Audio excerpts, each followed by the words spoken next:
तेजी से गायब हो रहे हैं। क्या आपको याद है आपने आखिरी बार इन्हें कब देखा था?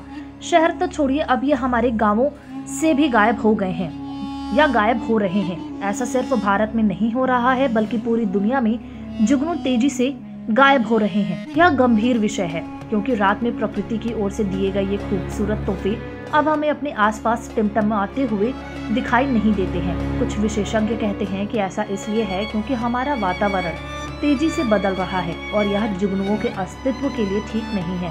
आपको जानकर हैरानी होगी कि दुनिया भर में जितने भी कीट पतंगे मौजूद हैं उनमें जुगनुओं की हिस्सेदारी लगभग 40% है।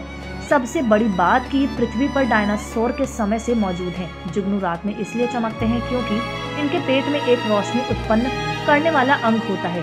दरअसल जुगनू विशेष कोशिकाओं से ऑक्सीजन ग्रहण करता है और इसे अपने शरीर में एक लूसीफेरिन नामक तत्व से मिला देता है। जैसे ही ऑक्सीजन और लूसीफेरिन मिलता है, इनके रिएक्शन से एक रोशनी उत्पन्न होती है। इस रोशनी को बायोल्यूमिनेसेंस कहते हैं। हालांकि इस रोशनी में गर्मी बिल्कुल ना के बराबर होती है। जुगनू कोलियोप्टेरा समूह के लैम्पेरिडी परिवार से संबंध रखते हैं। सबसे हैरान करने वाली बात तो ये है कि यह जुगनू पृथ्वी पर डायनासोर के युग से हैं।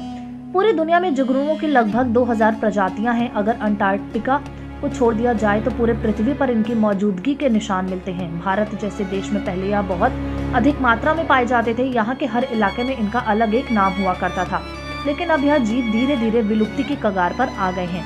ये तारों की तरह टिमटिमाते जीव जीवन का संकेत हैं। अगर ये जीव आपके आसपास रह रहे हैं तो समझ जाइए कि आप जहाँ रह रहे हैं वहाँ का वातावरण जीवन जीने योग्य है। दरअसल जुगनू बदलते वातावरण के प्रति बहुत ज्यादा संवेदनशील होते हैं। यह जीव वहीं जीवित रह सकते हैं जहां शुद्ध वातावरण और पानी में जहरीले रसायनों का मिश्रण ना हो। यहाँ तक कि यह छोटे से जीव आपको कैंसर जैसे मृत्युदायक बीमारी से भी बचा सकते हैं। साल 2015 में नेचर कम्युनिकेशंस में एक लेख प्रकाशित हुआ था। इसमें कहा गया था कि स्विट्जरलैंड के कुछ वैज्ञानिकों ने जुगनुओं को चमकने में मदद करने वाले प्रोटीन को एक केमिकल में मिलाकर जब इस मिश्रण को एक ट्यूमर वाली कोशिका से जोड़ा तो यह चमक उठा। गांव में तेजी से पेड़ कट रहे हैं। जिन इलाकों में कभी घास और झाड़ियों के मैदान हुआ करते थे उन्हें अब तेजी से साफ किया जा रहा है। यह जुगनुओं का घर था।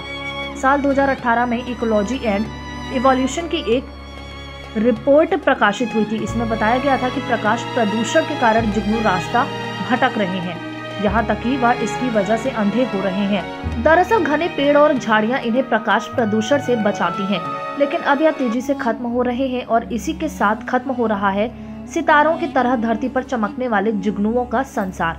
साल 2016 में साइंस में प्रकाशित एक 12 साल तक चले रिसर्च रिपोर्ट में कहा गया कि वसंत ऋतु में जुगनू अपने पीक पर होते हैं। इसका कारण बताया जाता है कि वसंत में नमी होती है। इसकी वजह से जुगनू इस मौसम में खूब दिखाई देते हैं। इसका कारण बताया जाता है कि वसंत में नमी होती है। इसकी वजह से जुगनू इस मौसम में खूब दिखाई देते हैं।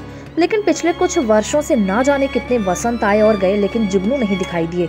आने वाली पीढ़ियां अब जुगनुओं को सिर्फ किताबों में पढ़ेंगी और वीडियो के माध्यम से उन्हें देखेंगी। अफसोस इस बात का है कि उन्हें हासिल नहीं होगी वह खुशी जो कभी बचपन में हमें मिलती थी, जब अपनी हथेली पर हम शाम को टिमटिमाते जुगनुओं को रखकर कौतूहलता से सिर्फ उन्हें एकटक निहारते रहते थे। नेचर क्लाइमेट चेंज में प्रकाशित एक रिसर्च के अनुसार आने वाले 50 से 100 सालों में पृथ्वी पर मौजूद तमाम कीट पतंगों की 65% आबादी विलुप्त हो सकती है। इस रिसर्च में बताया गया कि ये सब कुछ तेजी से बदलते जलवायु के कारण हो रहा है।